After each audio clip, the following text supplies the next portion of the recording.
Okay, well, fun to get back out here and get to work and see some of the young guys that have been with us develop through the winter program, and then we've got 9 early admits, so it's fun to see those guys get out here on the field and do their work, and you know, see some of the changes we've implemented on offense and in defense. And you know, obviously, like any first day, there's some, you know, a lot of things that you need to work on. Sloppy. You know, we've changed our cadence up, so we had a lot of false starts, but that'll, you know, as the practice went on, that got better. But I was very pleased with their attitude, very pleased with their work ethic, very pleased with the way they, you know, accept change and adapt. So I think we're off to a good start. I think it'll be a very productive spring for us, and look forward to watching a lot of these young men that haven't had a chance to play yet develop into, you know, the potential that we saw when we recruited them. So it's good to have some of the young men that will be joining us in the summer out here. Chris Barnes was out here, and Brandon Burton was out here, and I think who else was out here? Jake Burton was out here, and Keon Riley was out here, and then we had some recruits, and so it's just a good morning. So weather's not bad, everything's good, so fire away. I know it's first day, but anyone stand out of guys that you hadn't seen before, like Theo possibly? No, you know, for me it was just kind of watching the process of practice. You know, to me, you start evaluating a guy off of one day, you really make a mistake. I want to see consistency. So, you know, part of it's learning their numbers, you know, for me. So, no, I wouldn't say anyone really stood out one way or the other. Connor McDermott, I guess, a little bit, just because he's such a great player at that position, which is a premium position, and he's so mature and stable and consistent. Did you have a first impression of the pro style? Of who? Of the pro style system? Pro style. See, you guys are everyone is completely overdoing this pro style offense. This is just the typical tweaks that you would make any year in any style of play that you have. What staffs that I've been on for 30 years now, at the end of the year, you go back and you look at your production and you look at the players that you have on your team, and you modify and you adapt and you adjust what you're doing to fit the skill sets of your players. So I'm not even sure who used the term pro style.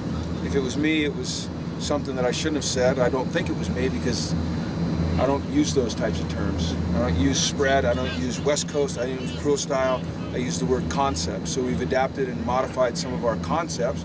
We've kept some of our concepts in place, and that's what you do as a coach. So I think it's completely and totally out of whack with everybody out there that says we're going to a pro style offense. I don't even know what a pro style offense is, and I coached in the pros for a long time. So if someone can draw it up for me and tell me what a pro style offense is, awesome, but I don't think anyone can. So does the terminology remain the same? Do they have to learn? Sometimes. I mean, every year you modify terminology, you modify techniques, you modify alignments, you modify formations, you modify your route structure, you modify everything. I mean, that's continual growth. You know, it's continual progression. It's trying not to stay stagnant and become stale. But the most important thing that you do as a coach is you look at your talent and you say, okay, what do they do well? Okay, and who are our best players? How do we put them in a position to accentuate what they do well? And, you know, I was lucky to work with a guy named Bill Walsh. And, you know, Bill was one of the most creative and adaptive football minds ever. And our offenses look different week to week and year to year, because he was tremendous at identifying his talent and making sure that they were doing the things that they did best. He was, you know, they talked about him being a genius, and yet he didn't let his ego get in the way of trying to make sure that the best players were doing the things they do best. So I think that's what every coach should try to do at any level. How did Josh change when he first came in to Dallas? He's gained about 20 pounds. He looks good. He's just more physical. He, you know, he's always had a real strong understanding of football and awareness. He just seems more comfortable, more relaxed, although he's always had that kind of demeanor.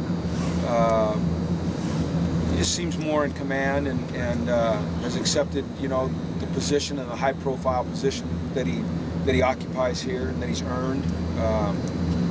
He might come over here and tell you, "I love the pro-style offense." I don't know what he's going to say. I'm just telling you, I'm happy he's here. A lot of the things we're trying to do is to accentuate what he does well. So getting under center sometimes, changing the snap count, giving him a chance to look at the defense, get us in the right play, predetermine what the coverage is so he knows where to throw it before he gets the ball in his hands, things like that. In his second year, where do you think he can grow the most?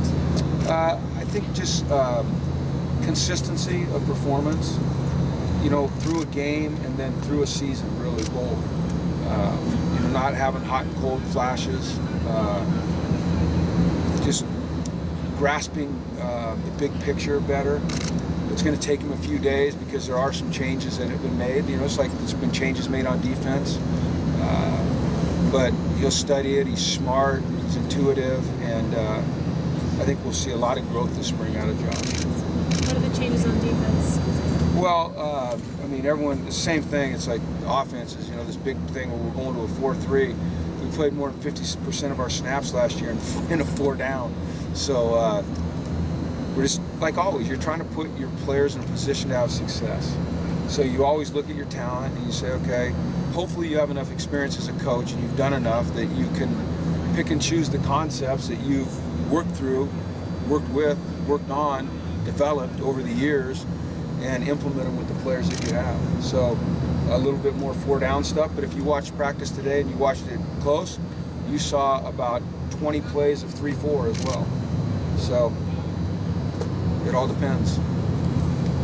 Is it a significant change for a quarterback to move under center from being in the shotgun? Is that it's different because your footwork has to change. You have to work on it. It's I think one of the things that pro scouts look at and they're concerned about with a quarterback to a certain extent is if they're not working under center, do they understand what a 3, a 5, and a 7-step drop looks like and how the drop in their footwork is connected to the rhythm of the passing game and the timing of the passing game. So learning that rather than just catch, pop your feet, stand there and throw it, there's the rhythm of the pass game is tied to your footwork. And so tying that together is something that they have to learn and adapt to, but they've worked on it. They're good players, they're good athletes, they're smart, they're willing, and I didn't see any problems today, and they'll just continue to improve. What does Coach Tuiasosopo add to his staff?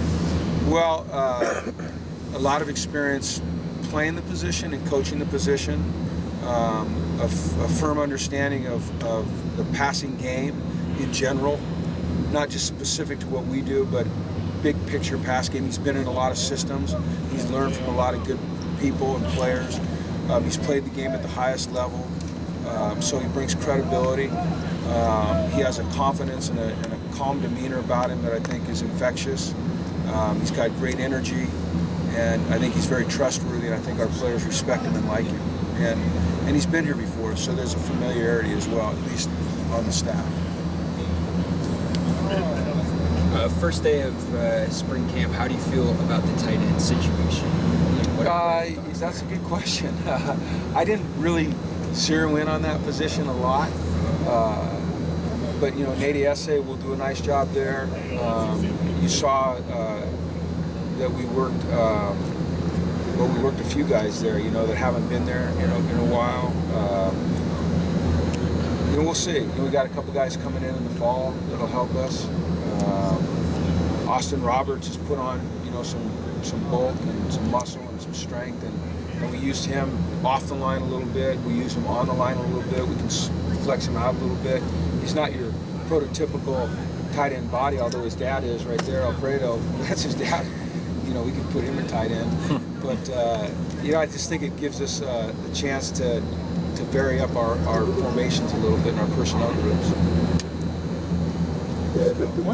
What led Dish move into receiver? What did you see there?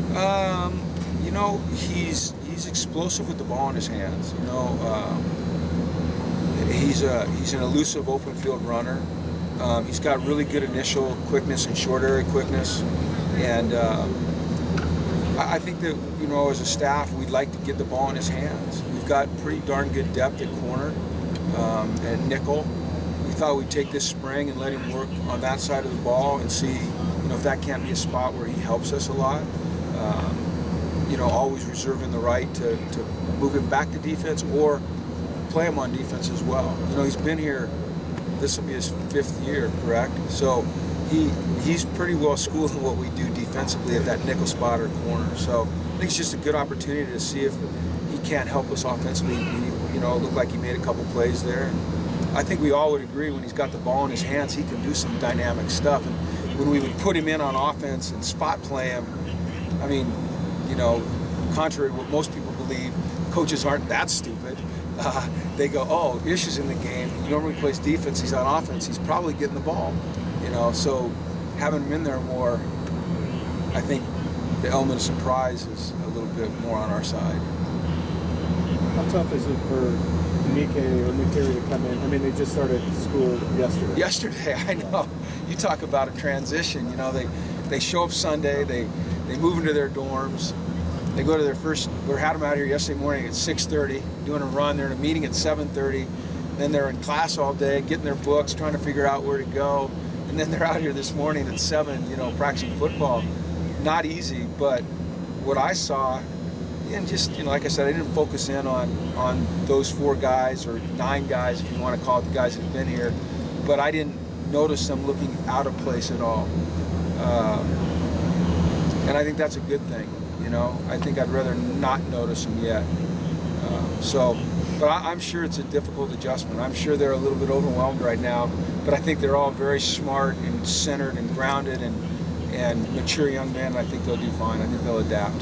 I guarantee you by Sunday, though, they'll be wiped out. All right. Thanks, guys. Thanks, everyone.